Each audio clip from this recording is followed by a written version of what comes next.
Hey everyone, I'm going to talk about script dynamism in Indic scripts, and this is sort of related to what the SCI team was talking about, but sort of downstream of what they were talking about. In that, I won't be focusing so much on character encoding, which I think, you know, we've been talking about and we've been saying a lot about in very interesting ways. But I'm curious about like um, how the representation of these scripts like visually.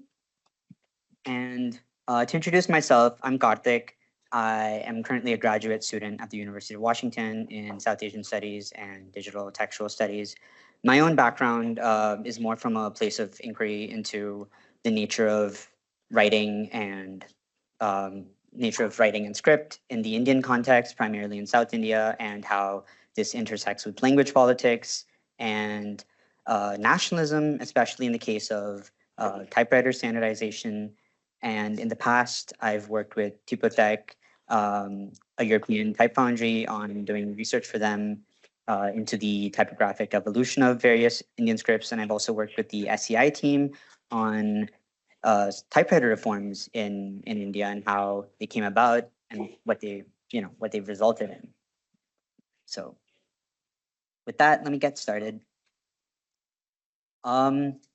To begin with, it's a pretty simple concept that letters vary based on the information hard coded consciously or subconsciously into them through the very act of writing.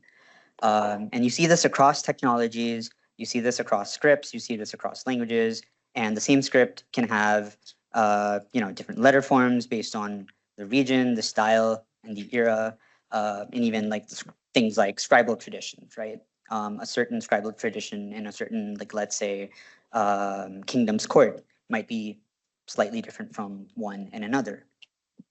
And these traditions allowed for some degree of fluidity and deviation in shape, even if there was a consistent, like an overarching consistency in form and within a certain context, like let's say within the context of a certain court or a certain literary tradition.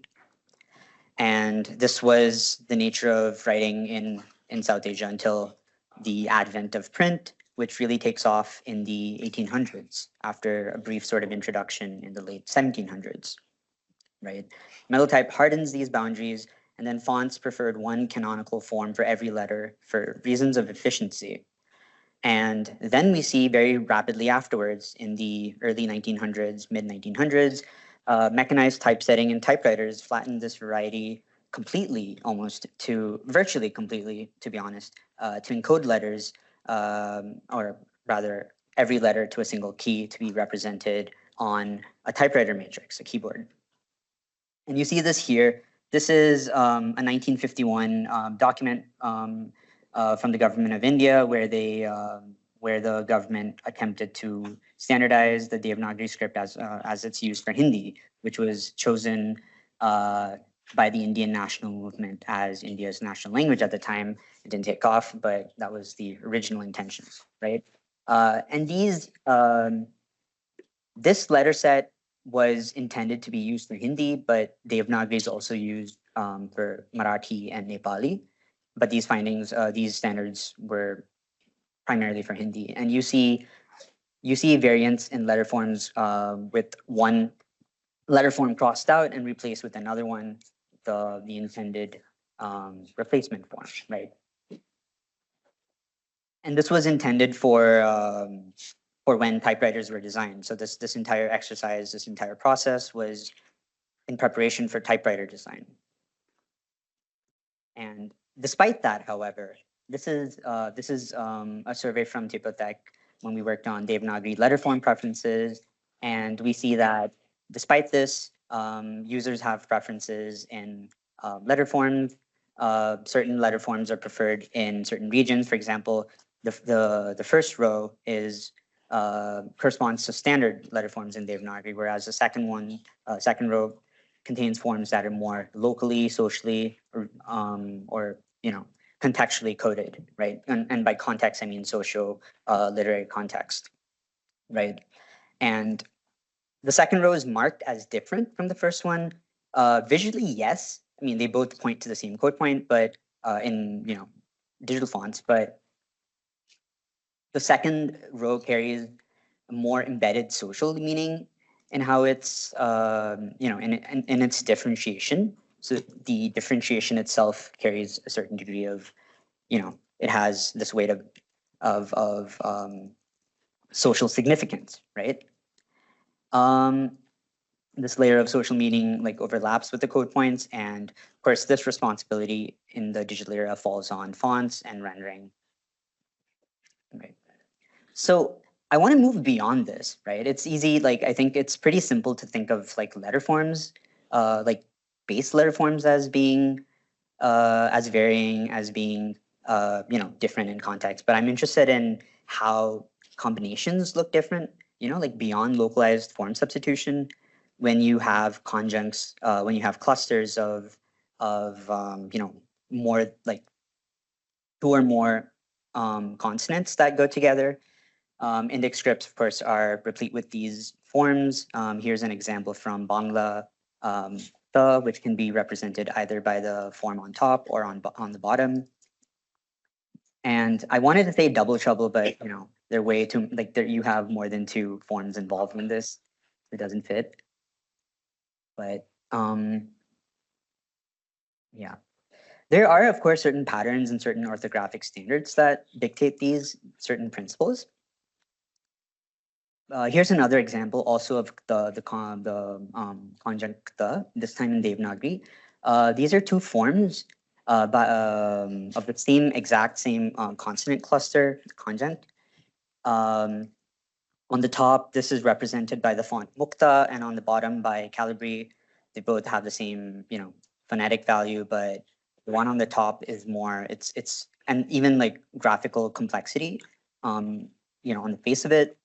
But the traditional form, or the one on the top is closer to like the traditional, the manuscript or preprint form, and the one on the bottom is a more like modern, rational, whatever, uh, like name you want to give it, form.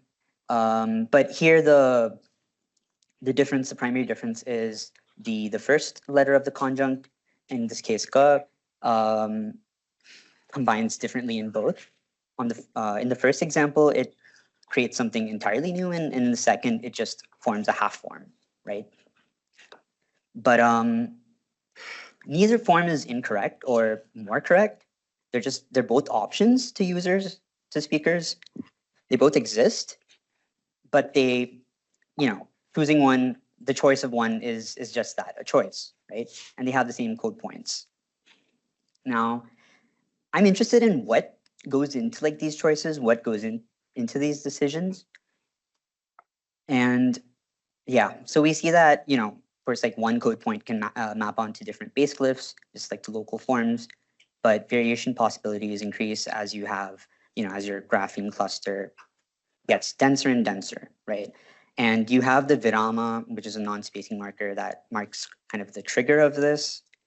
And I like to think of this as like, this trigger that marks like responsibility that goes onto the font, that lies on the font, on the rendering, to like shape this in preferred ways. And I'd like to extend that, right? So these these patterns come from established orthographic principles, and like by established, I don't necessarily mean institutionally. Speakers inherently perceive and parse these combination rules in different ways. Over the summer, I worked with the SEI team on a project looking into typewriter standardization, and we looked into how um, typewriter design was responsible for like different waves of standardizations in Indian scripts, and how we attempted, the team and I, we attempted to develop a typology of standardization and of script simplification. And what we saw was that we could see different underlying principles. We could see certain patterns that emerge across scripts. Um, Still working on this, and I think it's an interesting idea, that I'll be pursuing. But we see this in conjunct formation as well, right? These implicit or even explicit in some cases orthographic standards determine conjunct formation, and like what is correct in one standard might be incorrect in another. For example, some in the same script Devanagari, some forms that are preferred in Marathi and combination forms in Marathi might not work, would be like explicitly incorrect in Hindi and vice versa, right? And we see that traditional forms that are fuller and like less predictable or closer to their manuscript forms are preferred in some contexts. And we also see, interestingly, that English words and I single out English as the largest source of loan words into South Asian languages.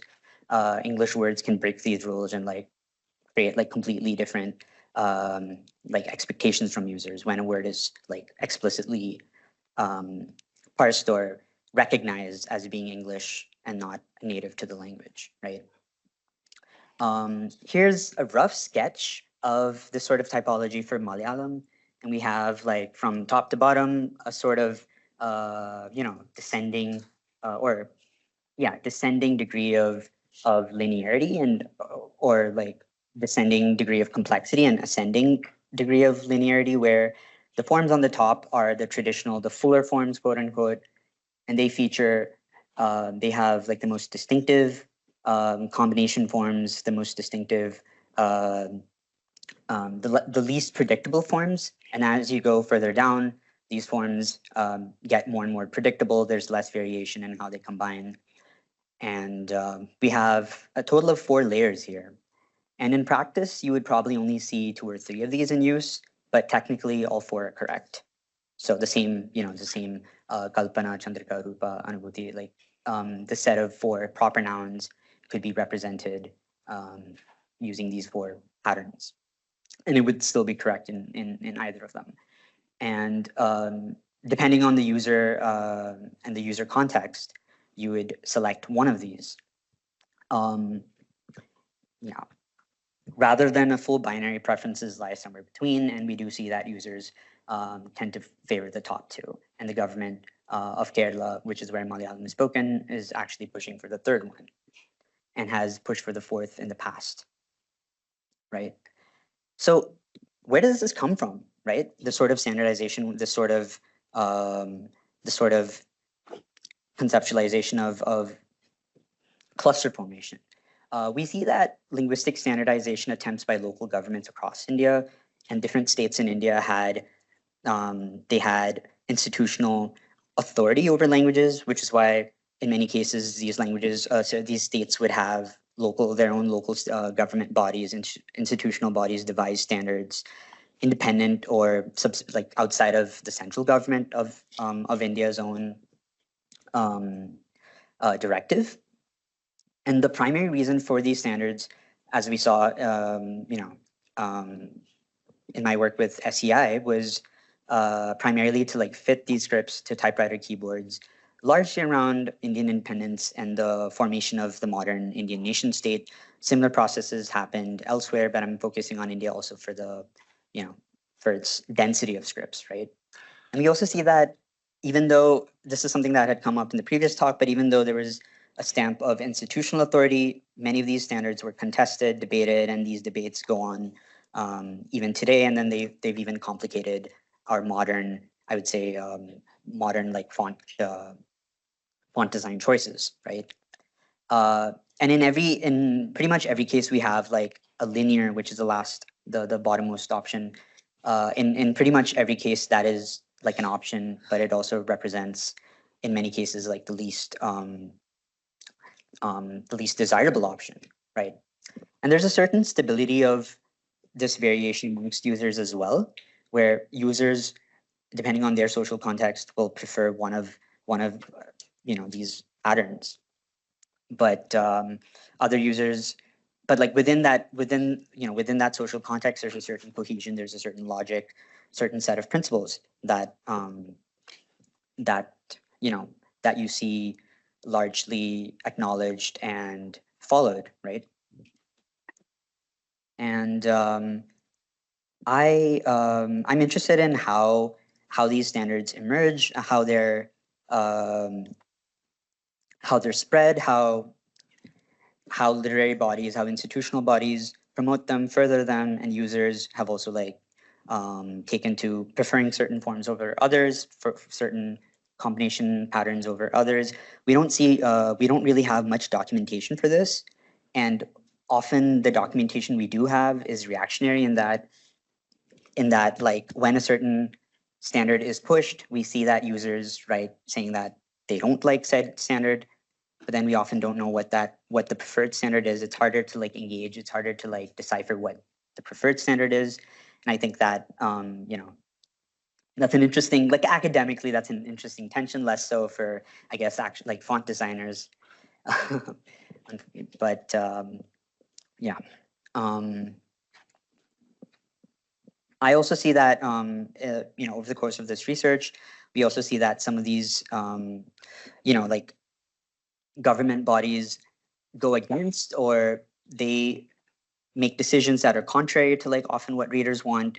But then since their decisions carry a certain degree of authority, other bodies are inclined to agree with their proposals and not so much what users are interested in themselves, which I find interesting. And much of this is still like an ongoing exercise. It's still speculative research from my side. So I will actually.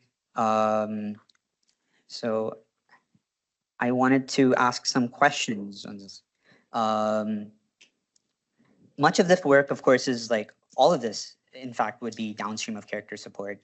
And I'm curious if we can extend this idea of shaping those, like this conceptual idea, to describe how individual scripts or fonts might require, like processing or interpretation. I was also thinking of like the questions from the last session where we talked about like quantifying some of these things. I don't think of this as like a quantifiable coefficient or a variable, but I'm interested in, probably shaping it out further. And there are other issues like how does one represent English, which in this case would go, would actually not conform to many of these standards, not conform to many of these expectations, since it's marked as explicitly foreign. And this also, like the extensions, if we're thinking of things in terms of standards, this also necessitates a standard like to be there in the first place. But what about languages? What about scripts that have been, that are not necessarily codified institutionally, but have been, that have come up in the last few decades, or have existed informally or circulated more informally? And I'm also curious about like how official standards, the tension between official standards and what users prefer and what they like.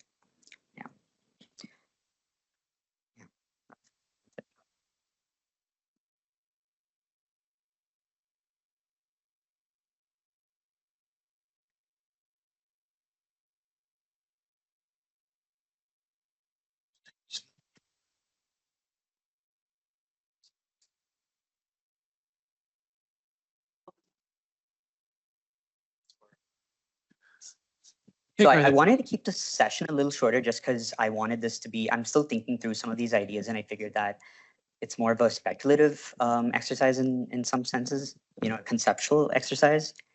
So I don't have as many findings to present, but I was also hoping that that I could extend this to the, Hey, Karthik, Peter Constable. Definitely an interesting topic. And, in your set of questions, you put that assumption at the top, downstream of character support. Now, when we're talking about the particular scripts that you were discussing, well, they're already encoded. So we're sort of stuck with that, right? But it becomes a relevant question when we look at any new scripts that have yet to be encoded, that understanding what the variability is can be really important, because you could potentially end up in a situation where if you encode in a certain way, you might be painting yourself into a corner, so to speak, right? I can give you a specific anecdote. When I was first hired at Microsoft, one of my first projects was to add support for Aria script into Microsoft's Uniscribe at the time. So there had been implementations for Devanagari script and Gurmukhi and Tamil, and this was the last of the 9 major scripts of India that needed to be supported. And there was a certain model that had been incorporated into the algorithms that were used. And the model in the algorithms were based around assumptions for how Hindi worked.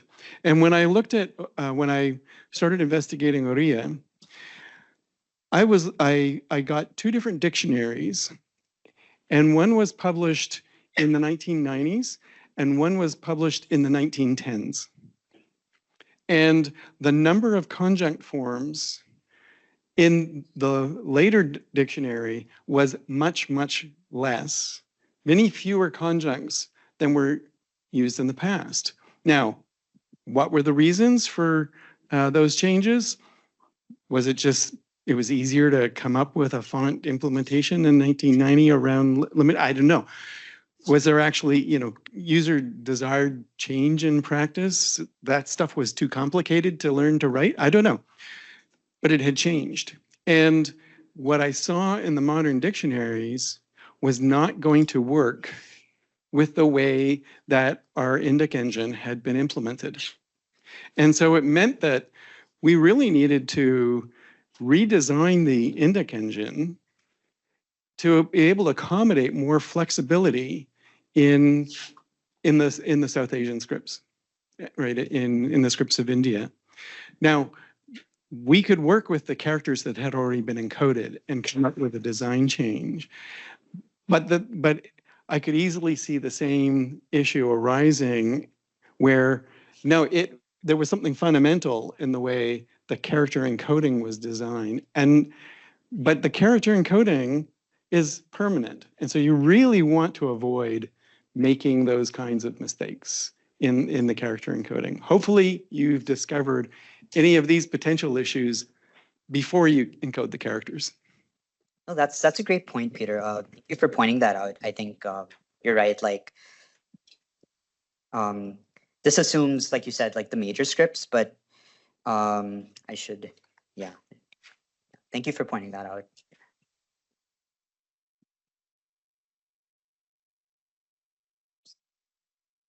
Thank you, Karthik. Yeah, this is a fantastic topic. I have a sort of similar perspective from Peter because obviously I've been at Microsoft for a while and that's my lens. 2 things. So one thing that comes to mind here really is that this distinction between linear conjuncts and vertical or sort of more traditional conjuncts is something that obviously there was this precedent for it in the typewriter era. But we also carry forward that precedence in our UI models because when on our computer systems, our software allows a certain number of pixels vertically for the metrics of the text that we're displaying, and that is obviously based on English, and so English again is driving some of these orthographic decisions, and so it means that when we developed the fonts for we developed a family called Nirmala, which is now used for all of our UI of the major 9 Indian scripts and some others. That uses that prefers these linear conjuncts. And we have received feedback on those linear conjuncts because Windows provides, for some of them, just one font to represent those scripts. And people use that font in documents and they don't like those linear conjuncts. And so we came out with a new version which represents the more traditional appeal. So we have that ability for the users to make a font choice in order to get both. But if you are not aware of that choice, then you will get one and you may not like it. Yeah, that's a good point. Actually, like when I was trying to generate that image, I didn't know which fonts would give me which the conjunct. I wasn't sure which would give me the one on top, which is traditional, let's say, and the one on the bottom that's more linear. I had to play around with different fonts, like just typing the same thing over and over again before I got you know, yeah, before I got the result I needed.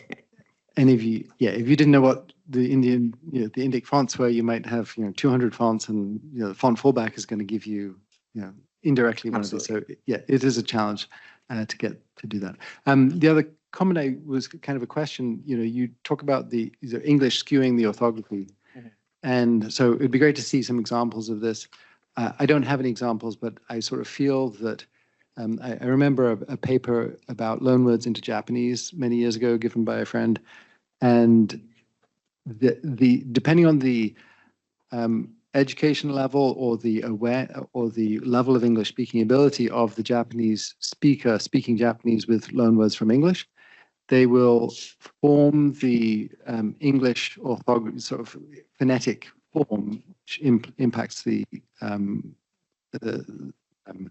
orthography differently, depending on how English they want to make it sound or how Japanese they want to make it sound. And so it would be interesting to see whether that is a factor, if we're saying the same thing in your examples.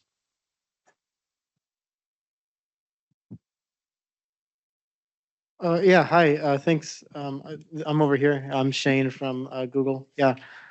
Thanks for the talk. As always, Karthik, you take complex subjects and present them in a very approachable way, so I appreciate that. One topic that I've sort of heard this in a number of different fields is that certain examples of there's a lot of examples of different algorithms you can do with text where having an annotation for what like language the text is written in affects that. So, I gave a talk earlier about segmentation and like having the annotation for whether this is, Cantonese or Chinese, like affects the model that you might want to use. You might be able to get better results that way. For like things like segmentation, things like font choice also can be done in that way, Chinese versus Japanese fonts and so forth. And I'm wondering if there's proposals in the web platform, for example, one that that the W3C has been considering is about like having ways to annotate, like systematically annotate text with language hints. In IC4X, we have this thing called content locale, which we keep as a different field than locale, because it's not the locale of the user, it's the locale of the text, right? So think about this idea of annotating text with a locale.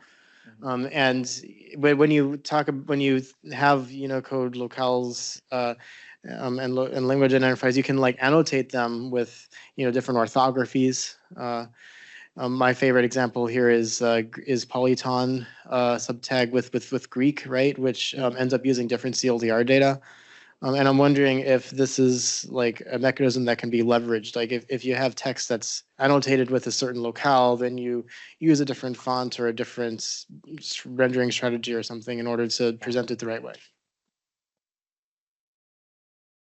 I do know that like Wikipedia, uses the same font, Devanagari font for Hindi and Marathi, and then but like you have completely different, the letters that do differ are like show up differently.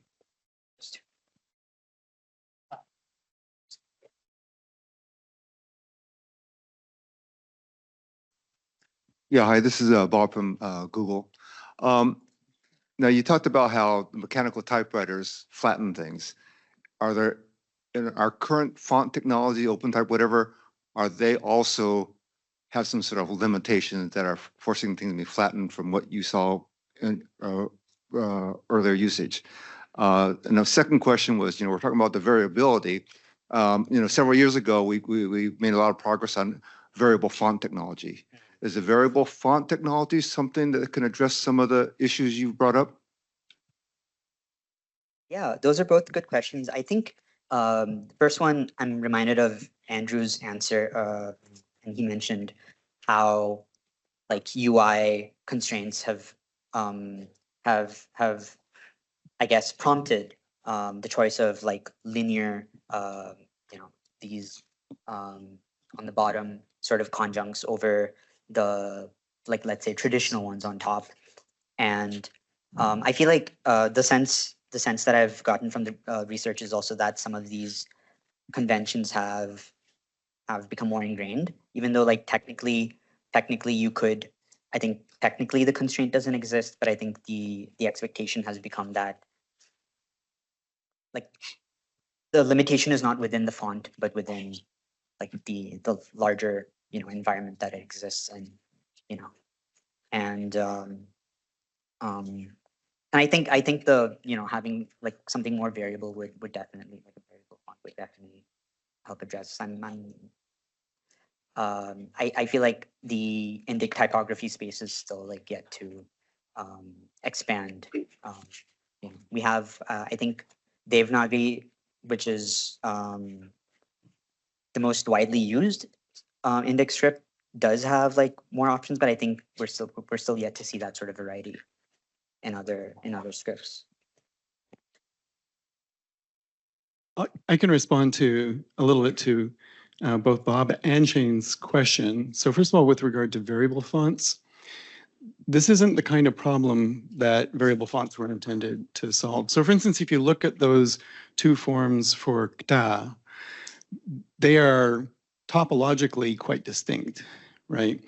A variable font is designed for changes in the shape that are continuous. And there are things that you can do in a variable font that can support discontiguous variation in the shapes, but it's not really what they were designed to do. Sizing and things like that. Right. So a better example of something that could potentially be done using variation technology that hasn't yet been designed, not in the case of Indic scripts, but for like Arabic, where the cursive connections may need to extend over different widths, but you want to have a continuous flow, right? That is something that could potentially be implemented.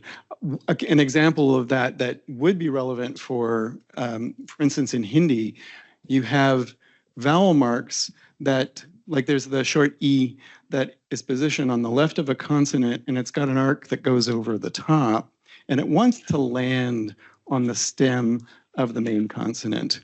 But the distance that it has to travel can vary on what the cluster is. But it's something that it conceptually could be continuous variation. So that is a better example of a way that variable font technology could be used. With regard to Shane's question, so the idea of tagging content for language has been around for a long time. It's not something new in CSS. It's been in HTML since the beginning. And there is some support in OpenType for different typographic behaviors depending on the language of the content. And you could do some of these kinds of things using that capability. There are certain limitations to how much you could do, but the examples, like this example, that could be done with language tagging in the font. One more question? Question?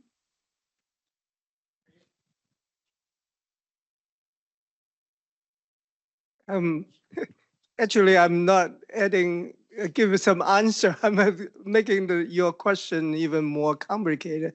I think it's from Alyssa, from information science perspective, encoding. If you ask a question, what encoding in the modern,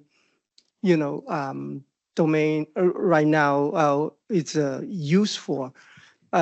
In your case, that particular case is the glyph, the image, visible symbol. And then you have this invisible encoding, right? So we're talking about that. In your case, it's a relatively simple situation to me. It's a good example. So in the visual part, you have some visual component variant. So, but it related, actually, it carries some imply some information which is not catch in the encoding side of it, right? So within the current framework of the font situation, even though you can use the font mechanism to create, the visual part to distinguish, but the encoding sometimes is not necessarily directly carry that Right. that difference. So then actually it really, to me, for some situation, didn't resolve the even deeper issue. So for example, if you have your writing article, using this encoding, if the encoding doesn't have carry that information in the encoding, only the visual part, which is for the human to read, then if you do a search or you want to do compare meaning, then you don't have the information in that encoding domain, right? So I can think about many even more situation. Really, what is the new technology is a for. Is a really is a to enrich that part and then can catch, even though we cannot do more accurate way, but we want to do more and more, or we have a technology to for certain needs for that, then we can have in the encoding domain adjust that. Also in the Yeah. the visual domain of the information. By the way, that's what the Berkeley issue. I mean theory on the multivalent information theory carries that information. You have a multiple valence of information. Each one with a modern technology and modern understanding can represent those.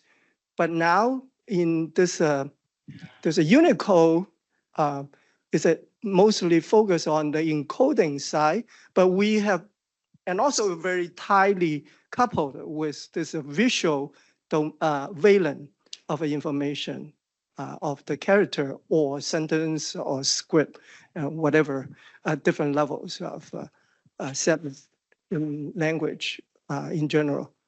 So I'm going to why I'm just trying to say, probably from that perspective, then can give you more fundamental thinking, or even come up with a new approach, or ask a more specific question to enrich the way you're looking at this.